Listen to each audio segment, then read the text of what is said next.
50대 이상 뒤꿈치 들기 운동 절대 하지 마세요.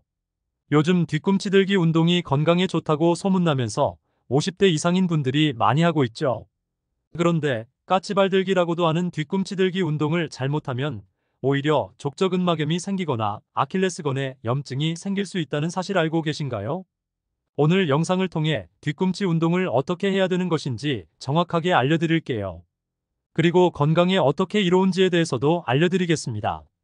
건강한 삶을 위한 건강한 정보를 전해드리는 무조건 당신 편 구독과 좋아요 눌러주시고요. 전체 알림 해놓으시면 앞으로 알려드리는 건강 정보 빠르게 받아보실 수 있을 거예요. 그럼 뒤꿈치 들기 운동에 대한 모든 것 바로 시작합니다.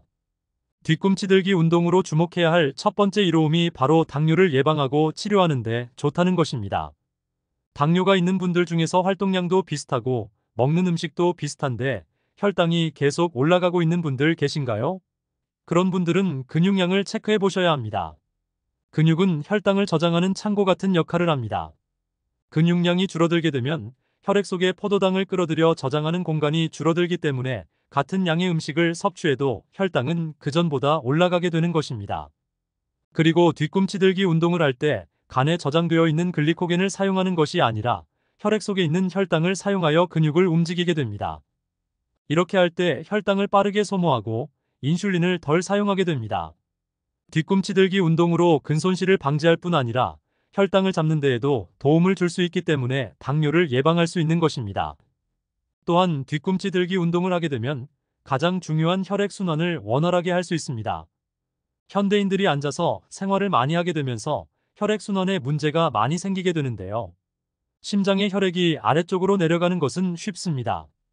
이것은 동맥을 통해 흘러가게 되고요. 아래쪽에서 다시 심장으로 혈액이 올라오게 되는데 이것은 정맥을 통해서 이루어집니다. 이때 종아리 근육이 혈관을 수축시켜 주어 혈액이 심장으로 올라갈 수 있도록 도와주는 것입니다.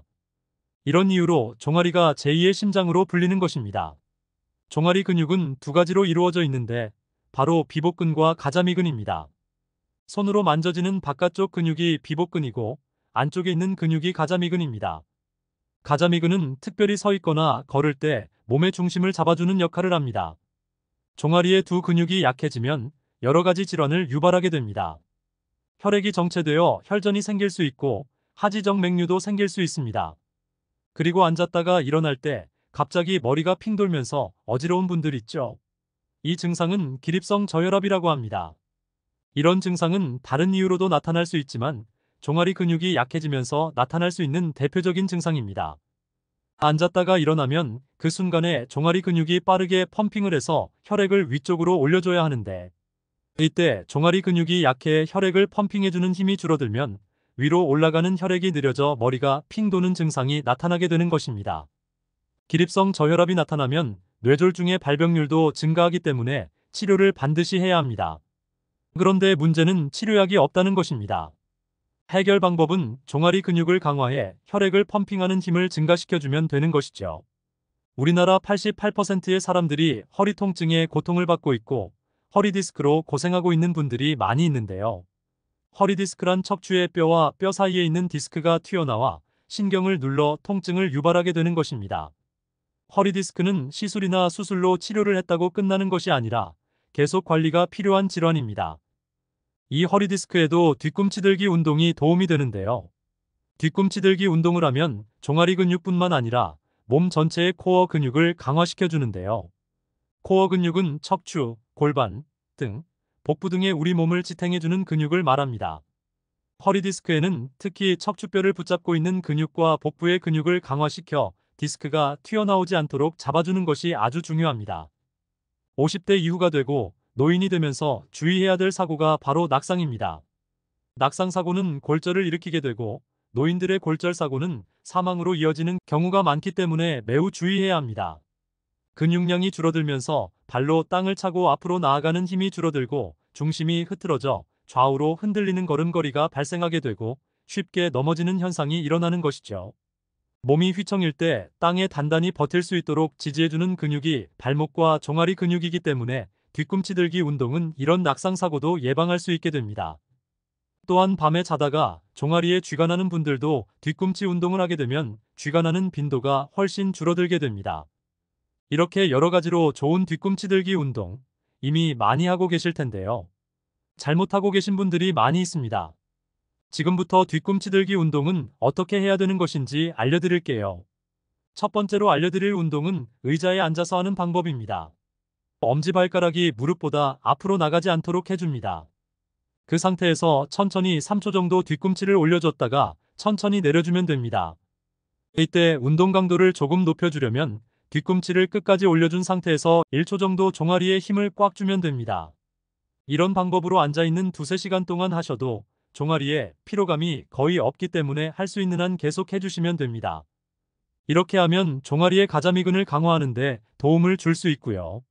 무릎보다 엄지발가락을 앞으로 나가게 한 상태에서 뒤꿈치 들기 운동을 하게 되면 가자미근보다는 비복근을 단련시키는 데 도움이 됩니다.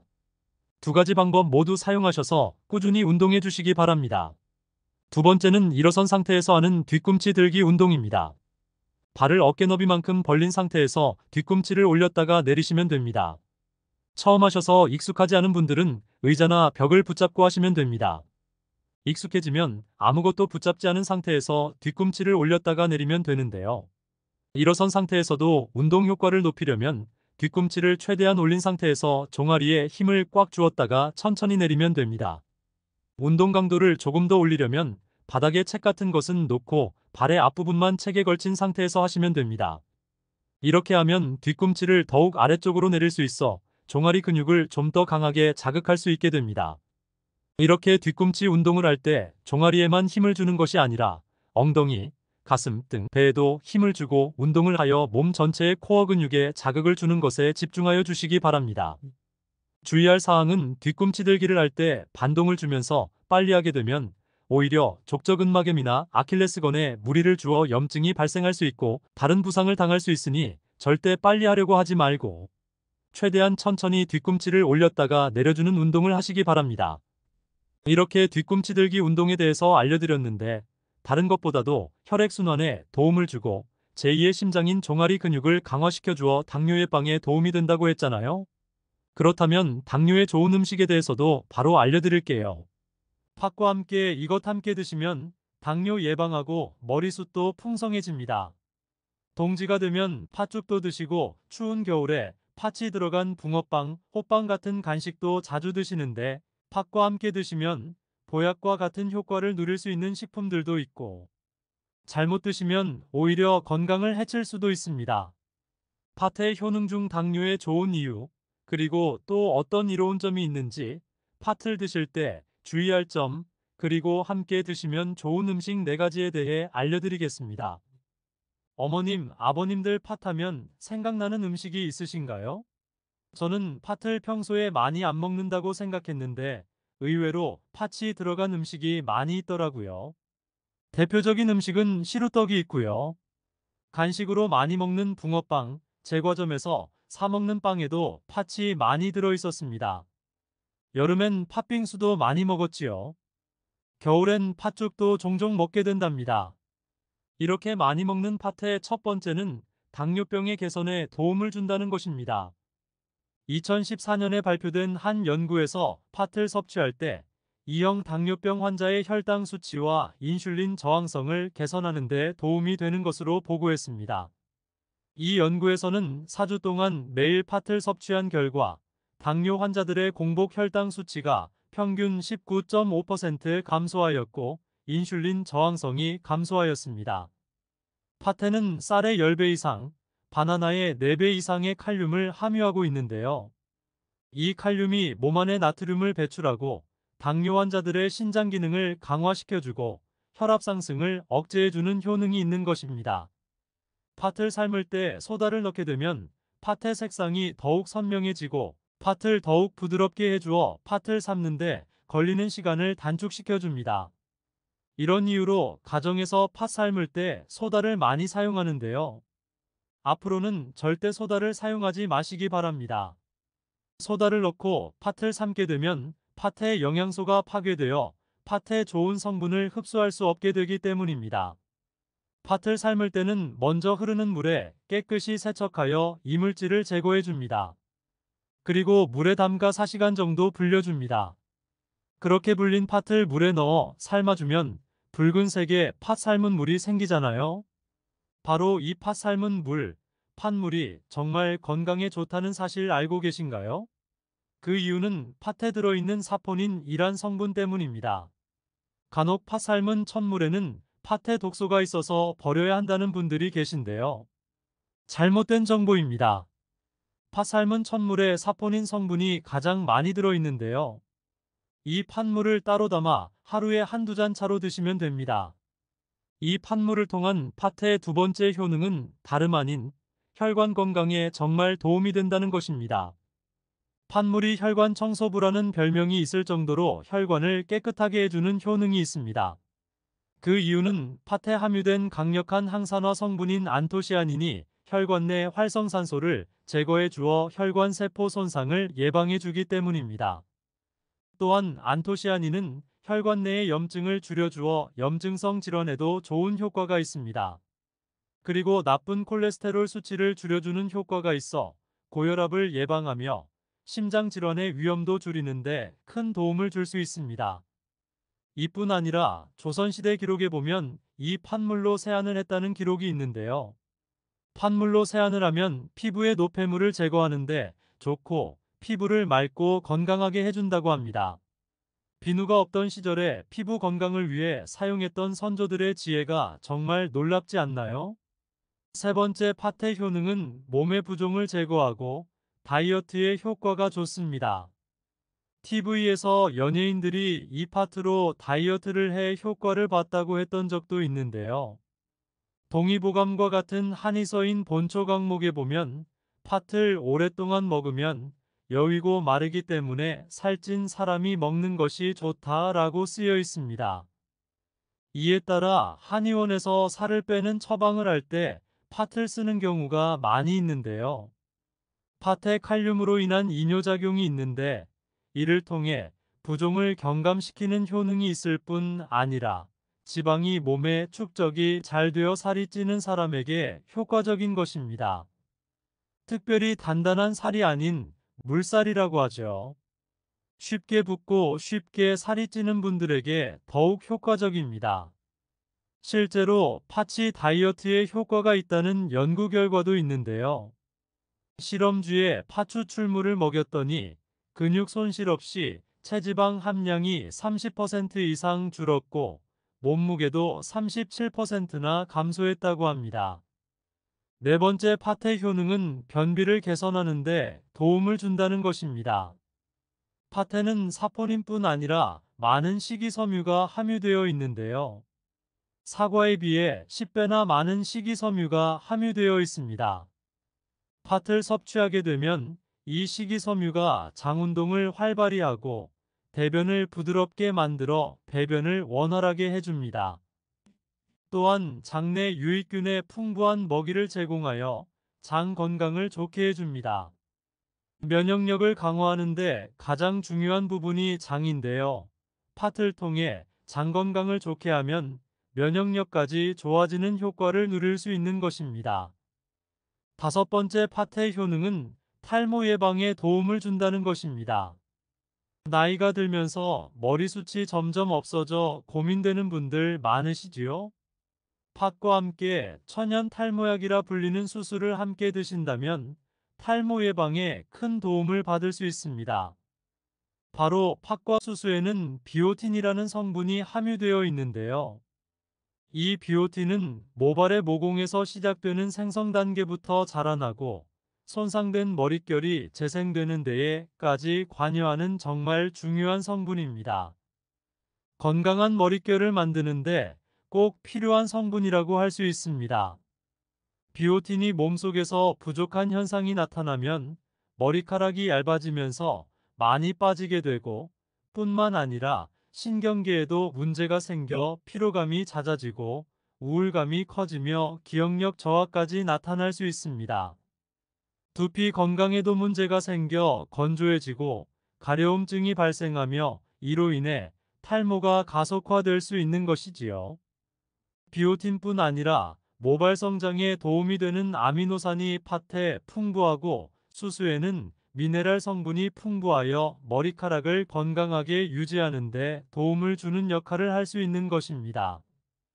또한 팥과 수수에 함유된 항산화 물질들이 머릿결을 상하게 하는 자유 라디칼 성분을 중화해 주어 머리카락 건강에 큰 도움을 주는 것입니다.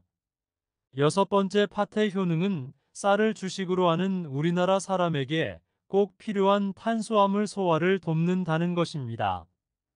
이는 팥에 함유되어 있는 비타민 B의 역할 덕분인데요. 비타민 B는 탄수화물, 단백질, 지방을 에너지로 변환하여 우리 몸에 충전해주는 역할을 합니다. 또한 신경 전달 물질인 뉴로트랜스미터의 합성에 관여해 뇌신경을 건강하게 하는 데에도 도움을 줍니다. 팥을 잘 섭취하면 뇌를 건강하게 해주어 치매 예방에도 도움이 되는 것입니다. 팥과 함께 먹으면 좋은 음식이 수수 말고도 호박이 있는데요.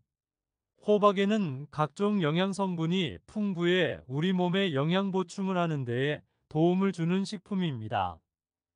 호박에는 비타민 B가 없어 호박과 팥을 함께 드시면 서로의 부족한 부분을 채워주는 효과를 볼 수 있는 것입니다. 또한 호박에는 소화 기능을 개선해주는 기능이 있어 팥과 함께 드신다면 보양식으로 더욱 좋은 것입니다. 그리고 팥과 같이 호박에도 이뇨작용을 하는 기능이 있는데요. 팥과 호박의 이뇨작용 과정이 다릅니다. 팥은 몸속의 부종, 노폐물과 독소를 빨아들여 배출하는 이뇨작용을 하는 것이고요.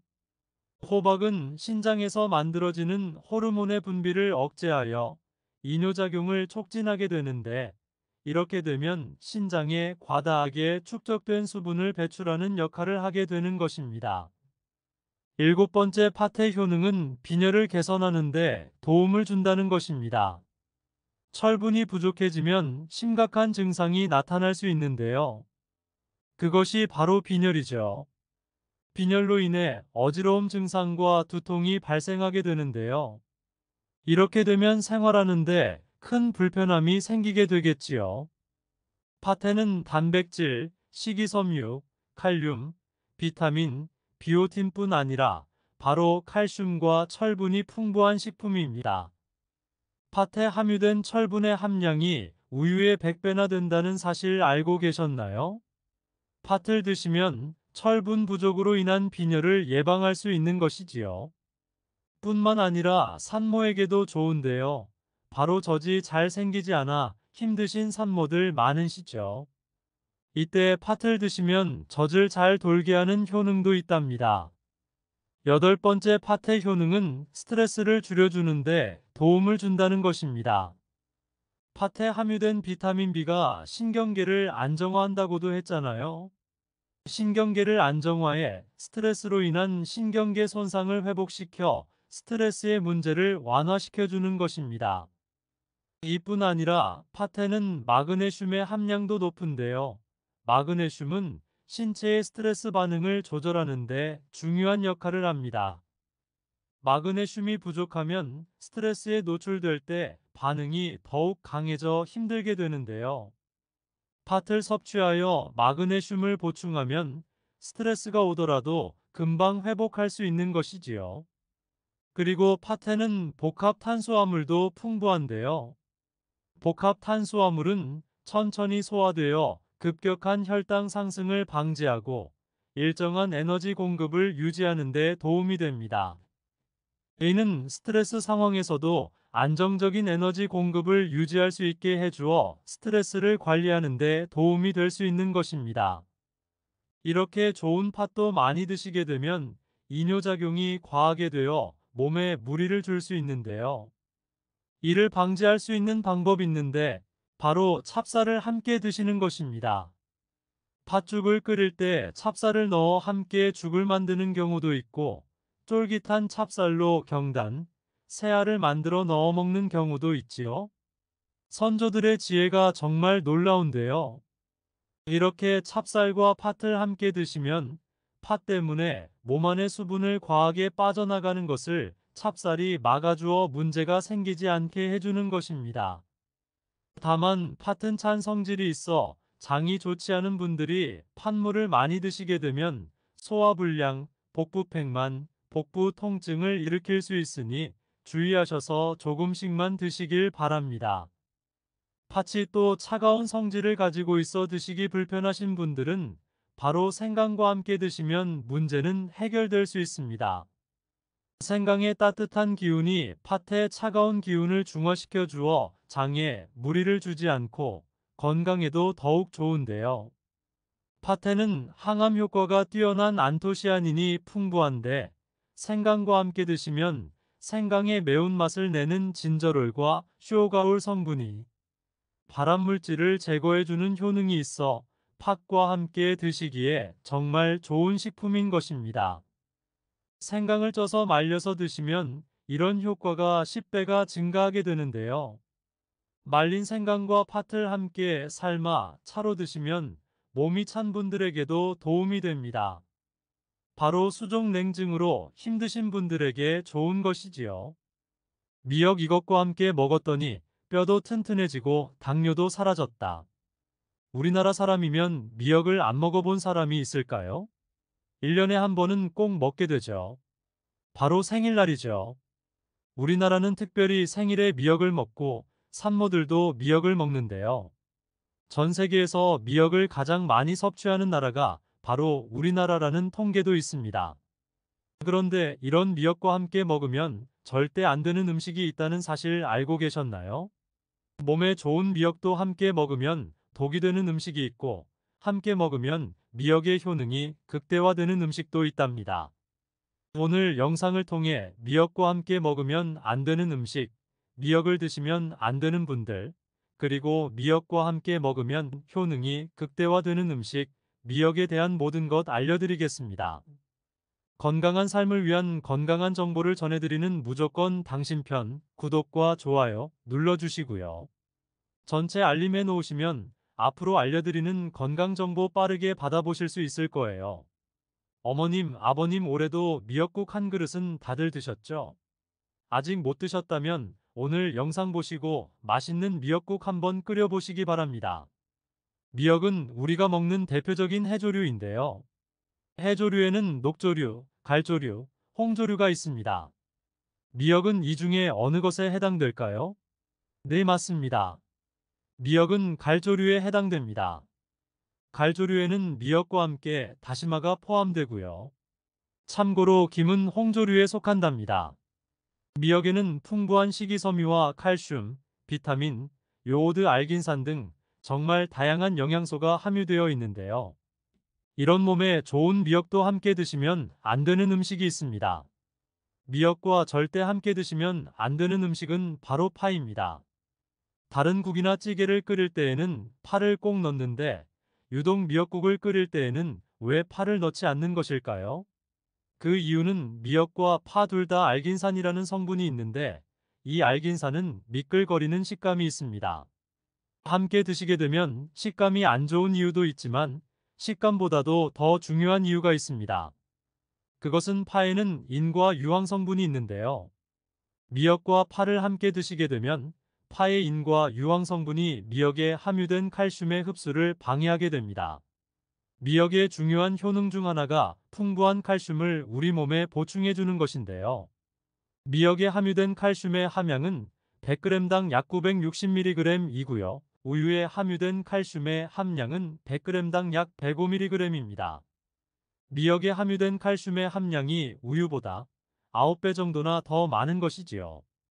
하루 칼슘의 권장 섭취량이 1000mg인데요. 미역국을 한 그릇만 드셔도 충분히 섭취하실 수 있는 양입니다. 우유를 소화 못 시키시는 분들이 칼슘을 섭취하기 위해서는 미역이 정말 좋은 식품이 되는 입니다. 이렇게 많은 칼슘으로 인해 우리 몸의 뼈를 튼튼하게 해주고 골다공증 예방에 도움을 주는데요. 이 골다공증 예방은 중년 이후의 여성분들에게는 정말 중요한 사항입니다. 골다공증으로 인해 골반뼈가 골절이 될 경우 65세 이상은 30%가 1년 내에 사망하고 80세 이상은 50%가 2개월 내에 사망을 할 수 있다는 통계가 있습니다. 나이가 들어갈수록 미역을 충분히 섭취하시는 것을 추천드립니다. 이런 칼슘 보충에 정말 중요한 미역을 파와 함께 드신다면 칼슘이 체내에 흡수가 되지 않아 소용이 없어지는 것이지요. 미역의 미끌미끌한 성분이 알긴산이라고 했잖아요. 이 알긴산도 우리 몸에 정말 중요한 효능이 있는데요. 알긴산은 다른 물질을 흡착하는 성질이 있어 혈관 내에 나쁜 콜레스테롤을 흡착하여 배출을 해줍니다. 이렇게 되면 동맥경화를 예방할 수 있고 혈액순환을 원활하게 하며 심혈관 질환을 예방하는 데 도움을 줄 수 있는 것입니다. 미역이 피를 맑게 한다고 하잖아요. 바로 이 알긴산의 효능 때문에 혈관이 깨끗해지기 때문인 것입니다. 또한 알긴산은 장운동을 촉진하고 배변 활동을 원활하게 하여 변비 예방에 도움을 줍니다. 이는 미역의 풍부한 식이섬유와 함께 장 건강에 도움을 주는 것입니다. 또한 미역에 함유된 풍부한 식이섬유는 장 건강에 도움을 줄 뿐 아니라 당뇨 예방에도 탁월한 효능이 있는데요. 국립보건원에서 장년층 7,400명을 대상으로 추적 조사를 했습니다. 해조류를 전혀 먹지 않은 사람과 매일 미역국 반그릇 이상의 해조류를 섭취한 사람과의 당뇨병 발생 위험도를 조사했는데 하루에 미역국 반그릇 이상 먹는 사람이 해조류를 전혀 먹지 않는 사람에 비해 당뇨병 발생 위험도가 20%나 낮았습니다. 미역의 풍부한 식이섬유가 급격히 오르는 혈당을 막아주는데요. 그 이유가 식이섬유가 소화의 속도를 늦춰주고 인슐린의 분비를 조절해주기 때문입니다. 그리고 식이섬유는 포만감을 높여주고 칼로리가 낮아 식사량을 조절하는데 도움을 주고 체내의 노폐물과 독소를 배출하여 체중을 감량하는 데에도 도움을 주어 다이어트 식품으로도 많이 활용되고 있습니다. 미역국은 또 아이를 출산한 산모들이 반드시 먹는 음식인데요. 미역의 풍부한 요오드는 출산 후에 늘어난 자궁을 수축시켜주는데 도움을 주며 모유가 잘 나오도록 도와줍니다. 칼슘과 철분이 풍부하여 출산 후에 흥분된 신경을 안정시켜주고 혈액의 생성을 도와 산모의 빈혈 예방에 도움을 주게 됩니다. 또한 칼륨이 풍부하여 체내 나트륨을 배출하게 해주어 산모의 부종을 완화시켜주는 효능이 있는 것입니다. 그리고 요오드는 신진대사를 좋게 하여 몸에 에너지를 보충해주는 역할을 합니다. 요오드가 부족할 때 나타나는 증상들이 있는데요. 몸에 기력이 없다고 하죠. 힘이 없고 피로감이 높아지게 됩니다. 신진대사가 원활하지 않기 때문에 몸에 영양소를 소모하지 않게 되어 체중이 증가하게 되고요. 피부가 건조해져 거칠어지고 탈모도 일어날 수 있습니다. 나이가 들면서 인지 능력이 떨어지는 것도 요오드의 부족한 현상일 수 있습니다. 그리고 호르몬의 중추적인 역할을 하는 갑상선에 문제가 생기는데요. 바로 갑상선 저하증이 생길 수 있습니다. 이러한 문제들을 미역을 섭취함으로 예방을 할 수 있는 것인데요. 요오드의 하루 권장 섭취량은 2.4mg입니다. 미역국 한 그릇에는 요오드가 약 1.1mg 정도 함유되어 있으니 미역국은 하루에 한두 그릇만 드시길 바랍니다. 또한 요오드의 섭취량이 많아져도 갑상선 질환을 유발할 수 있습니다. 특별히 갑상선이 약하신 분들은 미역을 섭취하는데 주의하셔야겠습니다. 갑상선은 우리 몸에서 가장 중요한 내분비 기관 중 하나인데요. 중요한 여러 기능을 하지만 그 중에서도 특별히 대사율을 조절하는 기능을 합니다. 갑상선에서 T3, T4 호르몬을 분비하여 우리 몸의 에너지 소비와 체온 조절을 하는 데에 중요한 역할을 하는 것입니다. 그리고 갑상선 호르몬은 신경 시스템의 정상적인 기능을 유지하는 데 꼭 필요한데요. 이 호르몬이 제대로 분비가 되지 않아 수치가 너무 높거나 낮게 되면 우울증, 불안 증세, 기억력 감퇴 등의 문제가 발생할 수 있습니다. 이 갑상선 호르몬 중에 요오드가 있는데요. 세계보건기구에서는 요오드가 부족하면 뇌세포가 손상되고 치매가 발생할 수도 있다고 보고하고 있습니다. 갑상선 저하증이나 항진증이 있는 분들이 요오드가 많은 미역을 많이 드시면 오히려 건강을 더 해칠 수도 있는 것입니다. 건강하신 분들은 미역을 많이 드셔도 호르몬 조절이 되어 문제가 없지만 약하신 분들이 요오드의 수치가 높아지게 되면 체내에 활성산소가 증가하게 되어 염증을 일으키고 갑상선염을 유발하며 심해지면 갑상선암으로 발전시킬 수도 있습니다. 따라서 갑상선에 문제가 있는 분들은 미역을 드실 때 주의하셔야 하는 것입니다. 날이 갈수록 암의 발명률이 높아지고 있어 암에 대한 관심도가 높아지는 것이 사실인데요. 미역에는 바로 항암 효과가 있어 건강식품으로 아주 좋은데요. 잠깐, 지금부터 더욱 집중해서 영상을 봐주세요. 미역에는 요오드와 식이섬유, 칼슘, 비타민 등 많은 영양소가 있다고 했잖아요. 그런 것들보다 훨씬 중요한 것이 있습니다. 바로 후코이단이라는 성분인데요. 이 성분이 바로 강력한 항암작용을 한다고 알려져 있습니다. 후코이단 성분은 미역의 줄기보다 미역귀의 7배나 많은 함량이 있어 요즘에 미역귀를 항암식품으로 많이 드시고 계신데요. 이 후코이단은 암세포가 스스로 사멸되도록 유도하는 효능이 있습니다. 이러한 효능으로 암세포가 생기는 것을 막아주고 전이 되는 것도 방지할 수 있는 것입니다. 후코이단은 특히 폐암, 간암, 대장암, 유방암, 백혈병에 효능이 좋다고 입증된 논문들이 발표되기도 했습니다. 후코이단은 항암작용 외에도 콜레스테롤이 혈관에 흡착되지 않도록 막아주고 혈류를 원활하게 해주어 혈관을 건강하게 해주는 역할을 합니다. 이렇게 혈관을 깨끗하게 해주어 뇌졸중과 뇌경색, 심근경색 등의 심혈관 질환도 예방할 수 있습니다. 미역귀와 함께 토마토를 드시면 항암 효과를 극대화할 수 있는데요. 토마토가 채소의 왕으로 불리며 우리 몸에 정말 좋다는 사실은 알고 계시지요? 토마토에는 라이코펜이라는 항산화 성분이 풍부하게 함유되어 있습니다. 라이코펜은 강력한 항산화 작용으로 몸 안의 활성산소를 제거하여 혈관을 건강하게 하고 염증을 제거하여 노화를 예방할 뿐 아니라 미역의 후코이단과 만나 암세포를 제거하는 강력한 항암작용을 하게 되는 것입니다. 미역과 함께 드시면 효과가 극대화되는 음식 두 번째는 바로 두부입니다. 콩으로 만든 두부는 식물성 단백질이 풍부하여 건강식품으로 우리 식탁에 정말 많이 올라오는 식품인데요. 두부에는 단백질뿐만 아니라 사포닌이라는 성분도 풍부하게 함유되어 있습니다.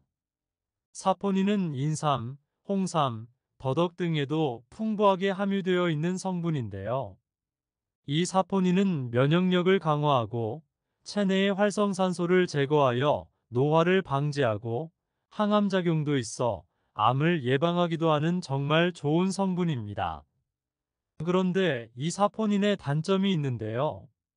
바로 체내에 요오드를 배출하여 요오드 결핍이 있는 분들은 주의하여 드셔야 하는데 미역과 함께 드신다면 미역에 함유된 풍부한 요오드와 사포닌의 만남으로 미역의 섭취로 과다할 수 있는 요오드의 양을 두부의 사포닌이 배출시켜 주어 정말 궁합이 딱 맞는 음식이 되는 것입니다.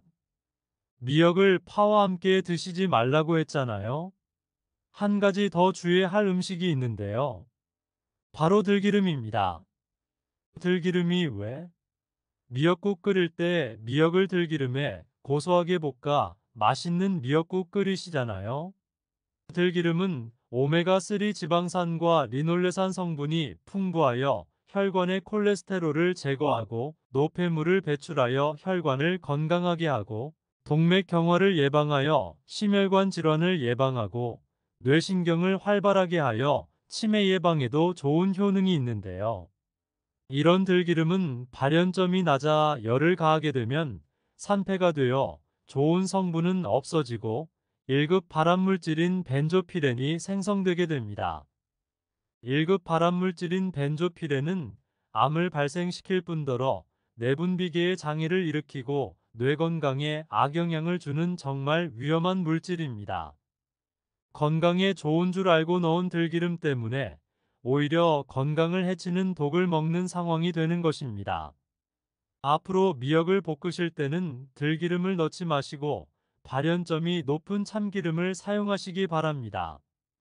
미역에 대한 내용을 정리하면 미역은 칼슘 함량이 높아 골다공증 예방에 좋은 식품인데요. 파와 함께 드시게 되면 칼슘 흡수가 안 되니 미역과 파는 같이 드시면 안 됩니다. 미역은 풍부한 식이섬유와 알긴산이란 성분이 있어 혈관을 깨끗이 하고 심혈관 질환을 예방하는 데 도움을 주는 효능이 있습니다. 또 미역은 산모들에게 좋은데요.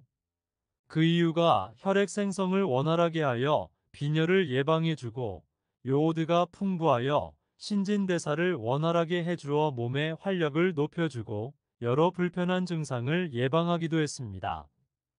다만 갑상선이 약하신 분들은 과다한 요오드는 오히려 증상을 악화시킬 수 있으니 미역을 드실 때 주의하시기 바랍니다. 미역귀의 풍부한 후코이단 성분으로 강력한 항암작용의 효능을 누릴 수 있고요. 토마토와 함께 드시면 이 효능은 극대화가 되는 꼭 기억하시기 바랍니다. 또 두부와 함께 드시면 면역력을 더욱 높일 수 있을 뿐더러 요오드의 과다 섭취를 방지할 수 있으니 참고하시고요. 미역국을 끓일 때는 들기름이 아닌 참기름을 사용하시기 바랍니다. 오늘의 영상 사랑하는 지인들에게도 꼭 공유해 주시고요. 무조건 당신 편은 여러분의 건강한 삶을 위해 계속해서 좋은 소식 전해드리겠습니다. 구독과 좋아요, 알림 설정해 주시고 응원의 댓글은 영상 제작에 큰 도움이 됩니다. 그럼 오늘도 행복하고 건강한 하루 되시고요. 건강한 삶을 위한 정보 또 준비했으니 바로 보러 가시죠.